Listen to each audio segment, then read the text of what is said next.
जोहार।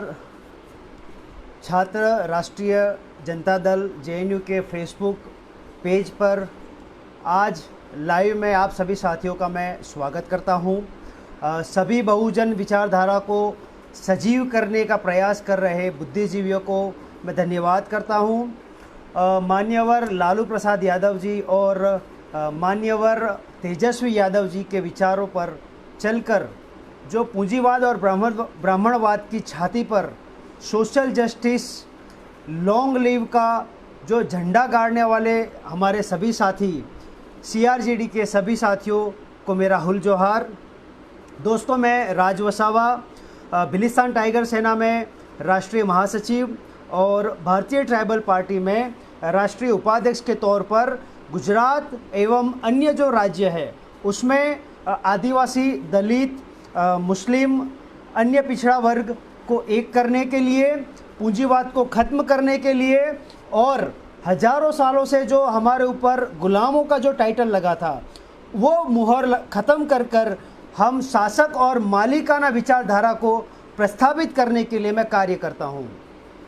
दोस्तों, जो सीआरजेडी की मैं बात करूँ, छात्र राष्ट्रीय जनता दल जो जेएनयू में एक्टिव है, मान्यवर लालू प्रसाद यादव जी की आइडियोलॉजी पर यह संगठन काम करता है।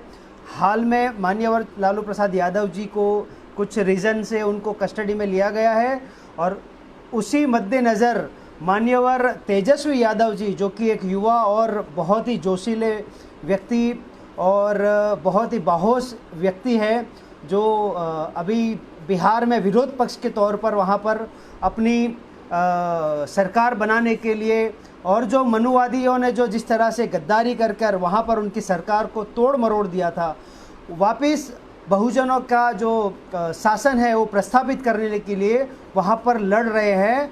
और उनका साथ देने के लिए पूरे देश से जितने भी यूनिवर्सिटीज़ हैं और जितने भी युवा हैं जो बहुजनों के अधिकारों के लिए लड़ते हैं, वो मान्यवर तेजस्वी यादव जी के नेतृत्व में पूरे देश में अभी डंका बजा रहे हैं।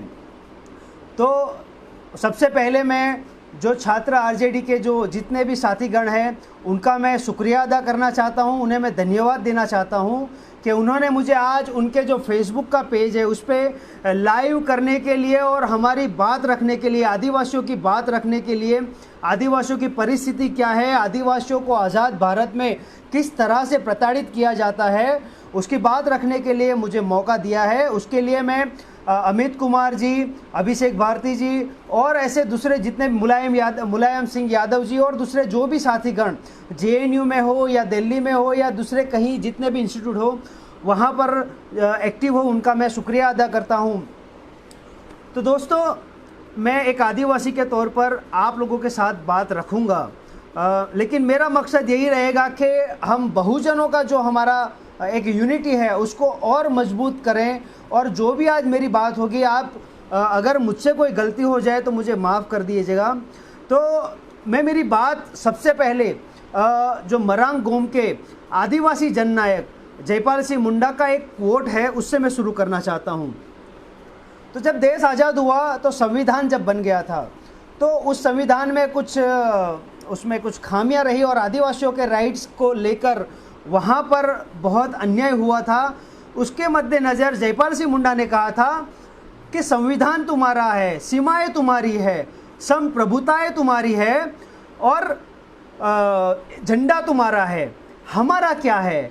क्या है तुम्हारे प्रस्तावित संविधान में जो आदिवासी और मुख्य धारा को एक समान करता है? तो जयपाल सिंह मुंडा ने ये जो कोट किया था वो एक बहुत लॉन्ग विज़न का ये कोट था और उसी के डर से उनको जो डर था कि जिस हिसाब से अंग्रेज़ शासन ने, अंग्रेज़ जो सरकार थी, उन्होंने आदिवासी क्षेत्रों को लूटने के लिए नए नए कानून बनाए थे, उसी के कदमों पे चलते जो भारत के नए हुक्मरान होंगे वो भी आदिवासी क्षेत्रों को और आदिवासी आइडेंटिटी को बर्बाद करने के, लूटने के लिए, ख़त्म करने के लिए ऐसे ही नए प्रोजेक्ट्स और नए कानून बनाएंगे। और आज वो हम देख भी रहे हैं कि भारत में किस हिसाब से पूरे देश में जहाँ जहाँ आदिवासी बाहुल्य क्षेत्र है वहाँ पर आदिवासियों को नए नए प्रोजेक्ट के तहत, नए नए कानून के तहत विस्थापित किया जा रहा है। उन्हें वहाँ से खदेड़ा जा रहा है, उनकी जो जल जंगल ज़मीन की जो मालिकाना जो राइट्स है उसको ख़त्म किया जा रहा है, उनको बेबस और लाचार किया जा रहा है। तो सबसे पहले दोस्तों, जब देश आज़ाद हुआ और जो संविधान बना, उस संविधान में हमारा जो असल आइडेंटिटी है और जो असल आइडेंटिटी के चलते हमें जो आदिवासी शब्द हमें चाहिए था, वो ये पूंजीपतियों ने, उनकी बहुमति थी, इसलिए उन पूंजीपतियों ने आदिवासी शब्द को हटाकर उन्हें हमें अनुसूचित जनजाति या शेड्यूल ट्राइब का टाइटल दे दिया हमें। तो संविधान जब से बना तब से ही हमारी पहचान हमारे से छीन ली गई है। जब संविधान नहीं बना था, जब देश आज़ाद नहीं हुआ था, उससे पहले हम इंडिजिनस, प्रिमिटिव्स और एबोरिजिन इस तरह के टाइटल से हम लोग जाने जाते थे। लेकिन जब से संविधान के दायरे में हम आदिवासियों को लिया गया है, हमारे संविधान में आकर हम आदिवासियों के आइडेंटिटी ने दम तोड़ दिया है। तो आप देखिए, जब से संविधान बना है तब से हम आदिवासियों को किस तरह से प्रताड़ित करने की शुरुआत हो गई है।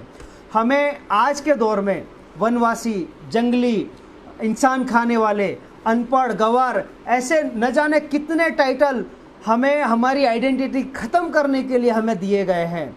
जबकि अगर आप सच्चे मायनों में आदिवासियों की हमारी पहचान अगर आप समझना चाहते हैं, तो आदिवासी शब्द में ही लिखा है कि आदि अनादि काल से बसने वाला वासी, इस देश का, इस पृथ्वी का, इस दुनिया का सबसे पहला नागरिक, जिसे हम आदिवासी कहते हैं, इंडिजिनस कहते हैं। हम जल जंगल ज़मीन और पर्वतों की रक्षा करते हैं।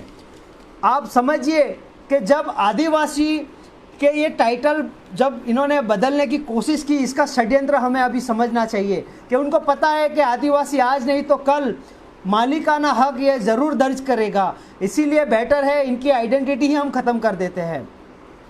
आज जिस हिसाब से समाजवाद और समानता का जो उद्भव हुआ है, वो हम आदिवासी समाज से ही हुआ है, ये हमें आप समझना चाहिए। क्योंकि जो साथी आदिवासी समुदाय से जुड़े हैं, कुछ साथी हमारे साथ कई सारे ऐसे इवेंट्स में पार्टिसिपेशन भी किया है, वो जब आदिवासी क्षेत्रों में आए हैं, उन्होंने वो सभ्यता को महसूस किया है, वो समाजवाद को हम लोगों में महसूस किया है। इसलिए मैं कहता हूँ कि समाजवाद और समानता का जो उद्भव हुआ है, वो हम आदिवासियों में ही हुआ है। हमारे यहाँ ना ही कोई वृद्धाश्रम होता है, ना ही कोई अनाथाश्रम होता है। हम आदिवासियों में जब लड़की पैदा होती है तो उसे ना ही कोख में मारते हैं, ना ही पैदा होने के बाद मारते हैं। लेकिन जब लड़की पैदा होती है तो आज भी कई राज्यों में लड़की पैदा होती है तो कई नए पेड़ पौधे लगाने का रिवाज आज भी छत्तीसगढ़, झारखंड, उड़ीसा में आज भी एग्जिस्टिंग है। तो हमारे समाज में लड़की का भी इतना ही इम्पोर्टेंस होता है जितना लड़के का होता है। शायद पूंजीवाद में जो कागज़ के टुकड़े के बेस पर अमीर और गरीब का जो एक डेजिग्नेशन दिया जाता है या आइडेंटिटी दी जाती है, शायद उनके कागज़ के टुकड़े पे हम गरीब ज़रूर होंगे, लेकिन अगर जल जंगल ज़मीन, प्राकृतिक सौंदर्यता को और खनिज संपदा के अगर बेस पर आप कैलकुलेशन करें तो हम आदिवासी सबसे रीच है। ये बात मैं कहना चाहता हूँ। दोस्तों, भारत में करीबन 12 करोड़ आदिवासी समुदाय की संख्या है, जिसमें कुल 14 प्लेन स्टेट्स और 5 जो हिल स्टेट्स है उसका इंक्लूडन होता है, मतलब उसमें इंक्लूड होता है। इसमें जो प्लेन्स एरिया है उसमें 10 स्टेट्स का उसमें समावेश किया गया है, जिसको हम अनुसूची 5 की कैटेगरी में हम शामिल करते हैं, जिसमें गुजरात, राजस्थान, महाराष्ट्र, मध्य प्रदेश, छत्तीसगढ़, उड़ीसा, झारखंड, आंध्र प्रदेश, तेलंगाना और हिमाचल प्रदेश। ये 10 राज्य शेड्यूल 5 में आते हैं। और जो हिल्स एरिया है, जो पहाड़ी क्षेत्र है, जिसमें 5 स्टेट्स है, जिसमें आसाम, मेघालय, मिजोरम, त्रिपुरा और अभी जो नागालैंड लास्ट 1-2 साल में जो सेपरेट हुआ है, उसको भी शेड्यूल 6 की कैटेगरी में इंक्लूड किया गया है।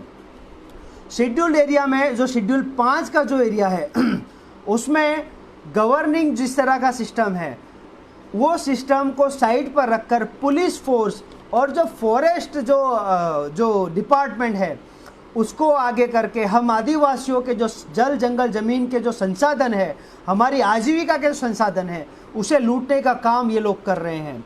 और शेड्यूल 6 जो हिली एरिया है, जो आसाम मेघालय उसकी मैं बात करूँ, नागालैंड, वहाँ पर अफ्स्पा लगाकर जो आर्मी है, आर्मी फोर्स को वहाँ पर तैनात कर कर वहाँ पर शासन करने की प्रणाली ये आज के आज़ाद भारत में पूंजीवादियों ने, कैपिटलिस्ट ने प्रस्थापित की है। जिसके चलते साथियों कुछ मैं आप लोगों से स्टैटिस्टिक्स कुछ मैं शेयर करना चाहूँगा। डाउन टू अर्थ एक ऑर्गेनाइजेशन है, उन्होंने 21 नवंबर 2018 को एक रिपोर्ट उन्होंने मतलब सर्वे के हिसाब से उन्होंने डिक्लेयर की थी। उनके मुताबिक आदिवासी समुदाय की जो जनसंख्या है उसके 55% जो जनसंख्या है उसके 55% जो पॉपुलेशन है वो माइग्रेट हो गई है, अपना जो नेटिव प्लेस है, अपने पुरखों का जो ज़मीन है वहाँ से माइग्रेट हो गई है। और माइग्रेट होने का कारण सिर्फ और सिर्फ जीवन निर्वाह की कुछ चीज़ें, अच्छी शिक्षा के स्रोत पाने के लिए, या तो रोजगारी और नौकरी की जो सुविधा के लिए हमारे लोग जो अपने जो नेटिव प्लेसेस है वहाँ से शहर, गैर आदिवासी जो क्षेत्र है, टाउन है, शहर है, वहाँ पर माइग्रेट हुए हैं।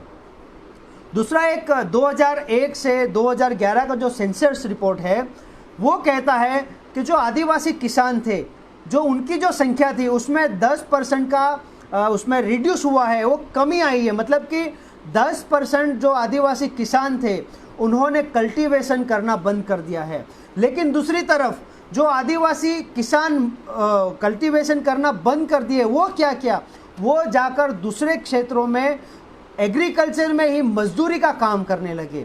इसी के चलते 9% जितना जो परसेंटेज जो इंक्रीमेंट हुआ मजदूरों में, वो टोटल 9% हुआ है। तो आप देखिए, एक तरफ जो मालिक है वो अपनी ज़मीन को ऐसे ही छोड़कर चला जाता है और दूसरे की ज़मीन में वो मजदूर बनकर उसी एग्रीकल्चर फील्ड में काम करता है। तो ये क्या, ये रीज़न क्या है?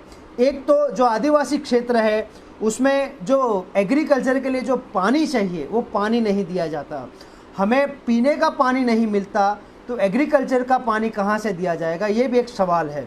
एग्रीकल्चर के लिए हमें पानी नहीं दिया जाता। सरकार की ओर से जो सुविधा और जो सहूलत मिलनी चाहिए एग्रीकल्चर प्रोडक्ट को बढ़ावा देने के लिए, जो भी ग्रांट्स होती है, जो भी सहाय होती है, जो भी कल्टीवेशन के जो औजार होते हैं, उस तरह की जो भी सहायता होती है वो वक्त पर नहीं मिल पाती। और जब किसान पूरा साल अपनी फसल को खड़ा करने के लिए पूरी रात दिन मेहनत करता है और जब फसल तैयार हो जाती है और जब मार्केट में जाता है तो उसको वाजिब दाम नहीं मिलने के कारण या तो वो कर्ज में कर्जदार हो जाता है या तो फिर वो एग्रीकल्चर से जो कल्टीवेशन है उससे मुंह फेर लेता है। तो ये पूंजीपतियों की बहुत सोची समझी चाल है। ये इसलिए कर रहे हैं कि उनकी दानत, उनकी नीयत हमारे आदिवासियों की ज़मीन के ऊपर है। ज़मीन के अंदर जो खनिज संपदा जो उसमें गड़ी है, उसकी वजह से ये लोग हमारे जो क्षेत्रों की ज़मीन है उसके ऊपर इनकी नीयत खराब है और वो कैपिटलिज्म का सबसे बड़ा आज हथियार बन चुकी है। ये जो लोकशाही है, लोकशाही कहीं पे भी हमको नहीं दिखाई दे रही, सिर्फ और सिर्फ कैपिटलिज्म हमको दिखाई दे रहा है। नरेंद्र भाई मोदी क्या कर रहे हैं? ये कैपिटलिस्ट की एक कठपुतली है। शासन ना ही दिल्ली से चलता है ना ही गुजरात से चलता है, शासन चलता है नागपुर में जो वहाँ पर स्थल है जिसे हम RSS का गढ़ कहते हैं, वहाँ से पूरे देश में शासन चलाया जाता है। तो आप देखिए, जो मनुवादी लोग, जो पूंजीवादी लोग आदिवासी हो, दलित हो, OBC और माइनॉरिटी को कभी आगे ही नहीं आने देना चाहते हैं, वो हमें शिक्षा कैसे देना चाहेंगे, वो हमें आर्थिक समृद्धि कैसे देना चाहेंगे, वो हमें एकता कैसे लाने देना चाहेंगे, इस बात पर हमें चर्चा जरूर करनी चाहिएगी। दोस्तों, आदिवासी क्षेत्र में जो आदिवासी है, वो जो टोटल पॉपुलेशन है उसमें 66% जो आदिवासी है वो एग्रीकल्चर के ऊपर निर्भर करता है और 43% जो गैर आदिवासी है वो एग्रीकल्चर के ऊपर निर्भर करता है। तो आप देखिए, 66% जो एग्रीकल्चर के ऊपर बेस जो एक वर्ग है वो आदिवासी है। तो कितना बड़ा तबका आज एग्रीकल्चर के ऊपर निर्भर करता है, लेकिन उनको जानबूझकर एग्रीकल्चर से उनको हटाया जा रहा है। एक और नलिनी नेगी और एक सुजाता गांगुली जो कि जर्मनी की बेलफेल्ड यूनिवर्सिटी में पढ़ाई कर रही थी, उन्होंने 2014 में एक रिसर्च स्टडी किया था, जिसके चलते उन्होंने 2011 का एक सेंसस उन्होंने जारी किया था कि 50 मिलियन मतलब कि 5 करोड़ आदिवासी पिछले 50 सालों में विस्थापित हुए हैं। जो प्रोजेक्ट्स होते हैं, चाहे वो नदियों के ऊपर बांध बने हो, चाहे इंडस्ट्रियल जितने भी जोन हैं, नए नए जो प्रोजेक्ट्स हैं, माइनिंग सेक्टर्स है, और जो वाइल्ड लाइफ जो सेंचुरीज है या पार्क्स हैं, उसके चलते, और टूरिज़्म प्लेसेस, ये मुख्य स्रोत है जिसके बेस पर आदिवासियों की ज़मीनों को हथियाया गया है, आदिवासी क्षेत्रों को हथियाया गया है। ये उन्होंने 2011 का स्टैटिस्टिक्स दिया था। 5 करोड़ जो आदिवासी 2011 के तक वो लोग विस्थापित हो गए हैं। 2011 आज 2020 चल रहा है, 9 साल में और कितने आदिवासी विस्थापित हुए होंगे, कितने आदिवासी माइग्रेट हुए होंगे, कितने लाखों हेक्टेयर आदिवासियों की ज़मीन इन्होंने कैप्चर कर ली होगी, वो डेटा अभी तक हमारे पास नहीं आया है। क्योंकि ये जानबूझकर जो भी स्टैटिस्टिक्स है वो डिक्लेयर नहीं करते, क्योंकि हमारे जैसे, आप जैसे जो पढ़े लिखे लोग हैं, जो इस स्टैटिस्टिक्स को देख लेंगे या जान लेंगे, तो लोगों के बीच में जाकर ये बात रखेंगे कि ये पूंजीपति और ये जो कैपिटलिस्ट है, ये जो मनुवादी जो लोग हैं, वो हमारे जल जंगल ज़मीन और हमारे क्षेत्रों पर कितनी बुरी नज़र डाले हुए हैं। दोस्तों, सेंटर ऑफ जो पॉलिसी रिसर्च जो कि ज़मीन अधिकारों पर सर्वे करती है, उनके मुताबिक जो आदिवासियों की जो जनसंख्या थी, उनके 51% जो पॉपुलेशन है वो गरीबी मतलब कि बिलो पॉवर्टी लाइन पर आज दर्ज हुई है। ये 2011 की बात कर रहा हूँ मैं। ये जो जितना भी डेटा है मेरे पास वो 2011 के बेस के ऊपर है। तो 2011 में डेटा ऐसा कहा जाता है कि 51% जो आदिवासी है वो बिलो पॉवर्टी लाइन में है, और जो 65% जो आदिवासियों हैं उन्होंने अपनी ज़मीन गंवा दी है, मतलब कि वो लैंडलेस हो गए हैं। 2011 में 65% आदिवासियों ने अगर ज़मीन गंवा दी है, तो पिछले 9 साल में और कितने परसेंटेज आदिवासी उन्हें ज़मीन गंवा दी होगी, वो देखने को हमको चाहिए। कुपोषण के मामले में भी आदिवासियों ने 42.96% के बेस पर सबसे ज़्यादा जो आदिवासियों बच्चों में जो कुपोषण होता है, 42.96% जो रेशियो है 100% में, वो आदिवासी समुदाय का है। तो आप देखिए, हर तीसरा बच्चा जो कुपोषित बच्चा है वो आदिवासी समुदाय से है।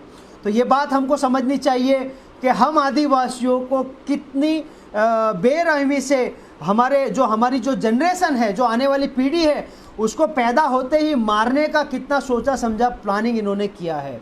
हमारे जो युवा हैं उनको शराब की लत लगाई दी जाती है, उनको ड्रग की लत लगाई दी जाती है, ताकि जो सक्षम युवा है, जो अपने देश को, अपने राज्य को और अपनी पीढ़ी को, अपने समाज को आगे ले जा सकता है, उसको भी ख़त्म करने के लिए उनको डुप्लीकेट जो अल्कोहल होता है या ड्रग्स होता है उसको उसकी लत लगा दी है। और ये सारी प्रोवाइड गवर्नमेंट के कुछ बंदे ही करते हैं, इमीडिएटली करते हैं। तो ये बात हमको समझनी चाहिए। बाल मृत्यु दर में भी आदिवासी 7.9% से सबसे हाईएस्ट पर है। आप देखिए कि हमारी जो पीढ़ी है, हमारा जो समुदाय है, वो बचपन से जब पैदा होता है तब से संघर्ष करता है, और जब मरता है तब तक वो संघर्ष करता है। तो आप देखिए कि हम आदिवासियों की लाइफ कितनी हार्ड हो गई है। हमारे दलित साथी जो है, वो जो शहरों में रहते हैं या जो ब्राह्मणवाद के बीच में रहते हैं या जो कैपिटलिस्ट के बीच में रहते हैं, उनका भी शोषण होता है। लेकिन हम आदिवासियों का जो शोषण होता है वो दिखता नहीं है, क्योंकि वो ज़्यादातर जो अर्बन एरिया होता है, रूरल एरिया होता है, या आउटस्कर्ट्स में या डेंस एरिया में होता है, इसलिए दिखता नहीं है। अभी गुजरात की मैं बात करूं तो गुजरात में करीबन 90 लाख जितना आदिवासी समुदाय बसता है। करीबन 30 जितनी जो आदिवासियों की जाति है, हमारे 30 जितने आदिवासियों की जाति गुजरात में है। और जो शेड्यूल्ड एरिया है वो गुजरात का जो पूर्व पट्टी है, उसमें 14 डिस्ट्रिक्ट में आदिवासियों का ये बाहुल्य क्षेत्र आया हुआ है। गुजरात में जो भारतीय जनता पार्टी की सरकार है, पिछले 4 टर्म से वो कंटिन्यूस इसमें शासन में है। Excuse me. जितने भी हुक्मरान आए हैं आज़ाद भारत के बाद की मैं बात कर रहा हूँ, पहले जितने भी डैम बने हैं, गुजरात में नर्मदा डैम हो, उकाई डैम हो, कडाना डैम हो, ये सारे डैम आदिवासी क्षेत्रों में ही बने हैं। नए कितने सारे इंडस्ट्रियल जोन बने हैं, नगर पालिका, नगर पंचायतें बनी है, और ऐसे नए सारे इतने सारे नए प्रोजेक्ट और भी आ रहे हैं आदिवासी क्षेत्रों में, आदिवासी लैंड को एक्वायर करने के लिए। गुजरात में करीबन 4 लाख से जितने ज़्यादा आदिवासी लोग विस्थापित हो चुके हैं ये प्रोजेक्ट के तहत, और करीबन 14 लाख से ज़्यादा आदिवासी हर साल माइग्रेट होते हैं शहरों में, टाउनों में, और जो इंडस्ट्रियल कारखाने हैं वहाँ पर रोजगारी और अपने जो लिवलीहुड की जो रिक्वायरमेंट्स है उसको फुलफिल करने के लिए। जबकि हमारे क्षेत्रों में सारे बांध बने हैं, ज़्यादा से ज़्यादा माइनिंग्स हमारे क्षेत्रों में है, फिर भी हमारा आदिवासी आज माइग्रेट हो रहा है। आप समझिए क्यों ऐसा क्यों हो रहा है, मुझे वो समझ में नहीं आ रहा। एक सेंटर है जो environment and wild life protection, जो एक सेंटर है, उसने कहा था कि rich land and poor people, मतलब कि जो ज़मीन है वो बहुत ही रिच है, लेकिन वहाँ वो ज़मीन पर बसता इंसान बहुत गरीब है। तो आप देखिए हमारे संसाधनों को ये जो मूढ़ीवादी या पूंजीपतिवादी जो लोग हैं वो कैप्चर करने के लिए कितनी बड़ी तादाद में आज प्लानिंग करके बैठे हैं। हम आदिवासियों को बहुत नए नए प्रोजेक्ट्स के तहत विस्थापित करने के नए नए प्रोजेक्ट्स आ रहे हैं, नए एक्ट्स बन रहे हैं। आज स्टैच्यू ऑफ यूनिटी की मैं बात करूं, पूरे देश में ये अभी एकदम ट्रेंडिंग भी चल रहा है और सबसे सेंसिटिव इश्यू आदिवासी क्षेत्रों को लेकर हो चुका है। स्टैच्यू ऑफ यूनिटी ये जो नरेंद्र भाई मोदी है उसके घमंड और अहंकार का प्रतीक है। ये स्टैच्यू ऑफ यूनिटी जिसके पीछे इन्होंने 9,000, वैसे तो 3,000 साढ़े 3,000 करोड़ की वो तो बात रखते हैं, लेकिन दूसरे 30 से ज़्यादा नए नए प्रोजेक्ट्स के तहत इन्होंने 9,500 करोड़ का इन्वेस्टमेंट इन्होंने किया है, ये सिर्फ एक स्टैच्यू बनाने के लिए। निर्जीव चीज़ को डेवलप करने के लिए हमारे 14 गांव के आदिवासियों को बर्बाद किया जा रहा है, विस्थापित किया जा रहा है। नर्मदा डैम बना था, उसमें 42,000, उस टाइम की बात करूं 42,000 आदिवासी परिवार विस्थापित हुए थे। आज ये जो स्टैच्यू ऑफ यूनिटी की वजह से जो 14 और 72 गांवों की जो बात हो रही है उसमें 75,000 आदिवासी विस्थापित होने वाले हैं। करीबन 60,000 हेक्टर से ज़्यादा ज़मीन ये लोग एक्वायर करने वाले हैं। शेड्यूल 5 का उल्लंघन करने के लिए इन्होंने statue of unity area development and tourism governance act लागू कर दिया। ऑलरेडी आदिवासियों का एक विशेष अधिकार यहाँ पर लागू होने के बावजूद इन्होंने एक और नोटिफिकेशन एक और एक्ट बनाकर एक स्पेशल राइट्स के ऊपर इन्होंने थोप दिया है। तो ये मनुवादी सरकार आप देखिए कितना अत्याचार हम आदिवासियों पे ढा रही है। ये चाहते हैं कि हम हथियार उठाएं, ये इतना टॉर्चर कर रहे हैं, पुलिस फोर्स को, आर्मी को लाकर हमारे ऊपर इतना अत्याचार कर रहे हैं। आपने झारखंड की देखी होगी कंडीशन, छत्तीसगढ़, उड़ीसा में जब आदिवासी अपनी ज़मीन बचाने के लिए हथियार उठाता है तो उसे नक्सलवादी बना दिया जाता है। आप देखिए कश्मीर में जो आदिवासी, जब वहाँ के लोग अपनी ज़मीन और अपने राइट्स बचाने के लिए वहाँ पर लड़ते हैं सरकार और सिस्टम के साथ, तो उन्हें आतंकवादी बनाया दिया जाता है। नॉर्थ ईस्ट में जो आदिवासी अपने राइट्स और अपने एरिया को बचाने के लिए सरकार और सिस्टम के सामने लड़ते हैं तो उन्हें माओवादी और उग्रवादी बना दिया जाता है। तो आज़ाद भारत में आदिवासी अपने राइट की रक्षा कैसे करेगा, मुझे वो बताइए।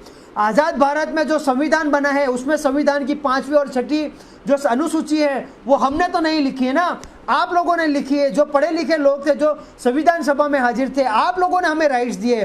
तो ये हमारे राइट्स का क्या, हम उसी के तहत चल रहे हैं।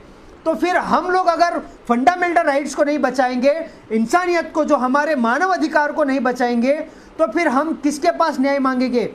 सरकार उनकी है, न्याय प्रणाली क्या उनकी है, पुलिस फोर्स उनकी है, आर्मी उनकी है, तो हम किसके पास न्याय मांगे।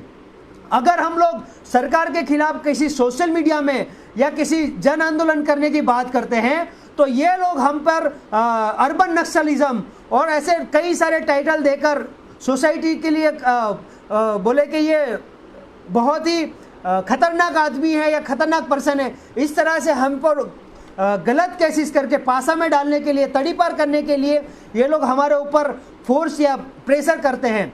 तो हम जाए तो जाए कहाँ जाए।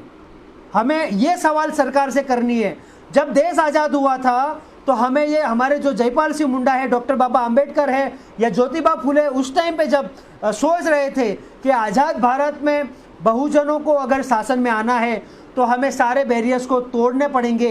ये जो कैपिटलिज्म और ये पूंजीवाद की बात करूं, ये मनुवादियों के जो भी बैरियर्स है, जो हमारी आइडेंटिटी छीनकर इन्होंने हमें दिए हैं, उसको हमें ख़त्म करना पड़ेगा। ये हमें हमारी आइडेंटिटी भुलाने के लिए आदिवासियों को वनवासी और अनुसूचित जनजाति जैसे टाइटल दे सकते हैं, ओबीसी को भी पिछड़ा बनाकर, दलितों को भी उनके अपने गिरिजन या ऐसे कई नए सारे टाइटल, मुस्लिम्स को लघुमती बनाकर हमारी आइडेंटिटी छीन रहे हैं। इसके लिए भी हमें मूवमेंट करनी पड़ेगी। आदिवासी, सिर्फ आदिवासी परेशान नहीं है, हर जगह पर दलित भी उतना ही प्रताड़ित है, ओबीसी समुदाय भी उतना ही प्रताड़ित है और मुस्लिम समुदाय तो सबसे ज़्यादा हर जगह पर प्रताड़ित है। आज देश में जिस तरह का डुप्लीकेट, मतलब कि जो झूठा राष्ट्रवाद का ढोंग ये कैपिटलिस्टों ने फैलाए हैं, उसको भी हमें समझना पड़ेगा। इनके हिसाब से सरकार की वाहवाही करें वो राष्ट्रभक्त है, और अगर सरकार के सिस्टम के खिलाफ या उनकी नीतियों के खिलाफ आवाज़ उठाए वो देशद्रोही है। तो ये टाइटल आप लोग कहाँ से लाए, हमें वो समझ में नहीं आ रहा। ये व्हाट्सएप मीडिया जो है या व्हाट्सएप यूनिवर्सिटी है, उसके चलते ये लोग हम बहुजनों के खिलाफ इतना जहर उनके ऊपर, उनके जो उनके लोग हैं उनमें डालते हैं, और हमारे कई सारे लोग ये जो सिस्टम है उसको सरेंडर होकर अपनी स्वार्थ के लिए पूरे समुदाय को ये लोग बर्बाद करने के लिए पॉलिटिकल जो रिप्रेजेंटेशन है उसको ये लोग दांव पे लगा देते हैं। पॉलिटिकल रिप्रेजेंटेशन हमारा भी इतना ही कमज़ोर है। अगर हमारा पॉलिटिकल रिप्रेजेंटेशन स्ट्रांग होता तो आज उत्तर प्रदेश में हमारी यादव समुदाय की, जो हमारे मान्यवर अखिलेश यादव की पार्टी है, वो आज सत्ता में होती। बिहार में भी हमारे तेजस्वी यादव की जो पार्टी है आरजेडी की बात, वो शासन में होते। जिस तरह से झारखंड में हेमंत सोरेन ने जो झारखंड मुक्ति मोर्चा की सरकार बनाई है, उसी तरह सारे देश में जहाँ जहाँ हम आदिवासी, दलित, ओबीसी और माइनॉरिटी का जहाँ जहाँ पर एकता है, वहाँ पर हम लोगों को एक होकर हम बहुजनों की सरकार स्थापित करनी होगी। तभी हम इनको मुंह तोड़ जवाब दे पाएंगे। सड़कों पर हम लाखों की संख्या में निकलेंगे, ये लोग हमारी आवाज़ नहीं सुनेंगे, लेकिन पार्लियामेंट में या असेंबली में अगर हम 10 लोग भी जाकर दहाड़ेंगे ना तो उनकी पैंट गीली हो जाएगी। वो मुझे 100% कॉन्फिडेंस है कि हमारे जैसे 10 लोग या तो विधानसभा में जाए या पार्लियामेंट में जाए, अगर 10 लोग पूरे जो हमारे बहुजन 85% पॉपुलेशन है उनको फंडामेंटल राइट्स भी दिलाएंगे, उनको उनके कॉन्स्टिट्यूशनल राइट्स भी दिलाएंगे, और भारत में संविधान के जितने भी राइट्स है पूरे संविधान को 100% इम्प्लीमेंट करवाएंगे। तो ये बात हमको तय करनी पड़ेगी कि अब आने वाले 10 सालों में हमें क्या करना है। या तो हमें इनकी जो शासन प्रणाली है उसमें दम घोट लेना है, अपने आप को मार देना है, या इनकी जो शासन प्रणाली है उसको मुंह तोड़ देना है और उनकी छाती पर जाकर हमें बैठकर सोशल जस्टिस लॉन्ग लीव का झंडा गाड़ना है। वो हमें तय करना पड़ेगा। आज ये लोग जितनी भी हमारी जो एजुकेशनल संस्था है जहाँ पर हम बहुजन तबके के लोग शिक्षण लेते हैं, एजुकेशन लेते हैं, उसको ख़त्म करने पे तुले हैं। रोहित वेमुला हो या दूसरे जितने भी लोग हो जिन्होंने एजुकेशन जो डिस्क्रिमिनेशन में अपनी जान गंवा दी है, उसके जिम्मेदार भी शायद हमारी एकता ना होने का कारण ही है। आज जेएनयू को बर्बाद कर रहे हैं, सेंट्रल यूनिवर्सिटी जितनी भी है उसको ये बर्बाद कर रहे हैं, डीयू को बर्बाद कर रहे हैं। सेम चीज़ें जो देश में दूसरे जो क्षेत्र है वहाँ पर ये लोग हर जगह पर अपने लोगों को बैठाकर ये लोग अपनी शासन प्रणाली को कंट्रोल में करना चाहते हैं। तो इसको, ये जो बैरियर्स है उसे हमें तोड़ना पड़ेगा। जिस तरह से स्टैच्यू ऑफ यूनिटी को हम कभी भी, स्टैच्यू ऑफ यूनिटी जो प्रोजेक्ट है उसके तहत हम लोगों ने ठान लिया है कि 1 इंच भी ज़मीन हम नहीं देंगे, चाहे हम लोग जान दे देंगे लेकिन ज़मीन नहीं देंगे। क्योंकि इन्होंने हमें जब हमारे साथ कमिटमेंट किया है, इन्होंने हमारी पीठ में छुरा भोंका है। ये कमिटमेंट कुछ और करते हैं और बाद में एक्ट कुछ और करते हैं। तो ये बात भी हमको समझनी पड़ेगी। इनके झांसे में नहीं आना है हम लोगों को, और इनको ये बताना है कि आज का जो 21वीं सदी का जो बहुजन युवा है, चाहे वो महिला हो, युवा हो, पुरुष हो या बहन हो हमारी, वो आज आप लोगों को मुंह तोड़ जवाब देना चाहती है। अगर आप हमको ईंट मारेंगे तो हम आपको पत्थर मारेंगे, अगर आप हमको पत्थर मारेंगे तो हम आप लोगों को पहाड़ मारेंगे। आज का युवा कॉन्स्टिट्यूशनल भी इतना स्ट्रांग हो चुका है, मेंटली भी इतना स्ट्रांग हो चुका है, जो आप लोगों के, आपकी औकात, जो विदेशी आप लोग जहां से आए हो, आपको वहां पर भेज कर ही हम लोग दम लेंगे। आपके पिछवाड़े में अगर दम है तो अब हम बहुजनों को आप छेड़ कर देखिए, हम आपकी औकात दिखा देंगे। आपका जो एजेंडा है, जो 100 साल का आप लोग एजेंडा लेकर चल रहे हो, 1925 से लेकर 2025 का, वो हम कतई भी आप लोगों को उसमें सक्सेस नहीं होने देंगे। भले आज 2020 चल रहा है, हमारे पास 5 साल है, 5 साल में हर एक घंटा, हर एक मिनट हम बहुजनों की एकता के पीछे लगा देंगे।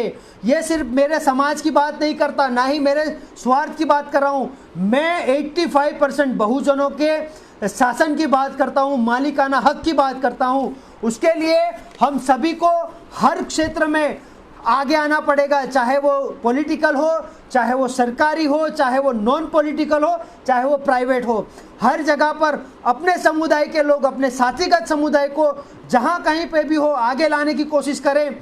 उनके पैर ना खींचे, उनके हाथ खींचे, ताकि वो आगे जाएगा तो दूसरे 10 को आगे लाएगा। यही है मेंटालिटी, हमें चेंज करनी पड़ेगी। और हम जो लोग मालिकाना, जो हमारा हक है, वो आज के बाद हम मालिक होने का दावा करेंगे, ना ही पिछड़ा होने का दावा करेंगे, ना ही शोषित होने का दावा करेंगे। हम मालिक थे, मालिक है और मालिक ही रहेंगे। ये लड़ाई सिर्फ हम आदिवासियों की नहीं है, आप दलित भाइयों की भी है, ओबीसी भाइयों की भी है, माइनॉरिटी भाइयों की भी है। क्योंकि आज अगर आदिवासियों की बारी है, अगर हम लोग नहीं जागे तो कल दलित भाइयों की होगी, ओबीसी भाइयों की होगी, या माइनॉरिटी भाइयों की होगी, मुस्लिम समुदाय के भाइयों की होगी। ये बात हमको समझनी पड़ेगी। अगर इस पृथ्वी को बचाना है, इस जंगल को बचाना है, इस पर्यावरण को बचाना है, तो आदिवासी को बचाना बहुत ही लाजमी है। क्योंकि आदिवासी बचेगा तो ही इस पृथ्वी का संरक्षण कर पाएंगे हम लोग। क्योंकि सबको पता है कि आदिवासी ही प्रकृति पूजक और प्रकृति रक्षक है। तो आप सब साथियों ने जिस हिसाब से मेरी बात सुनी, और एक बात मैं और कहना चाहूँगा कि जो नागपुर में बैठकर ये लोग पूरे देश का कंट्रोल कर रहे हैं, जो दिल्ली की सल्तनत को ये लोग शासन को कंट्रोल में कर रहे हैं, उस ढांचे को हमें गिरा देना है और हम बहुजनों को शासन लाना है। ये बात आज आप लोगों को मेरे साथ वचन लेना पड़ेगा और कमिटमेंट करना पड़ेगा कि आज के बाद हम लोग हर एक मिनट, हर एक सेकंड हम हमारे बहुजन समाज को जागृत करने के लिए, उनके साथ जो अन्याय अत्याचार हो रहे हैं उसके खिलाफ आवाज़ उठाने के लिए एक मंच पर, एक मोर्चे पर आके खड़े रहेंगे। मान्यवर मुलायम सिंह यादव जी हो, मान्यवर शरद यादव जी हो, मान्यवर हमारे जो अपने तेजस्वी यादव जी हो, लालू प्रसाद यादव जी हो, हमारे छोटू भाई वसावा जी हो, जितने भी बहुजन तबके के क्रांतिकारी जो हमारे लीडर्स हैं, उनको प्रेरणा बनाकर हम लोग उनको आदर्श बनाकर उनकी आइडियोलॉजी को हमें आगे बढ़ाना है। आखिर में मैं दुष्यंत कुमार की कुछ पंक्तियाँ आप लोगों से मैं शेयर करना चाहता हूँ, उसके बाद मैं कंक्लूजन करूँगा। तो दुष्यंत कुमार जी कहते हैं कि हो गई पीर पर्वत सी पिघलनी चाहिए, इस हिमालय से कोई और गंगा निकलनी चाहिए।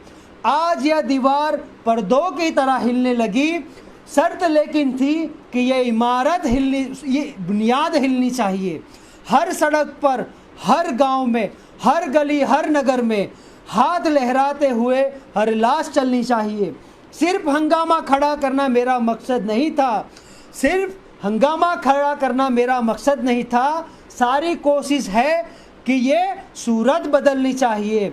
मेरे सीने में ना सही तेरे सीने में सही, मेरे सीने में नहीं तेरे सीने में सही, हो कहीं भी आग लेकिन आग जलनी चाहिए। तो इसी बात को लेकर, इसी पंक्ति के साथ मैं आप सभी साथियों का शुक्रिया अदा करना चाहता हूं तहे दिल से। और आप लोगों ने मेरी बात को समझा और मेरी अपील से आप लोग मेरे साथ जुड़े, उसके लिए मैं आप सभी का शुक्रिया अदा करता हूं। छात्र राष्ट्रीय जनता दल यूनाइटेड के जो भी साथीगण हैं जिन्होंने मुझ पे विश्वास रखा, मुझे बोलने का मौका दिया आप सभी साथियों के बीच में, उसके लिए मैं आप सभी साथियों का शुक्रिया अदा करता हूं। और JNU हो या DU हो, दिल्ली में जो सल्तनत है वहाँ पर जब जब हमने मोर्चा खोला है, आप सभी साथियों ने हमें हर तरह से मदद की है।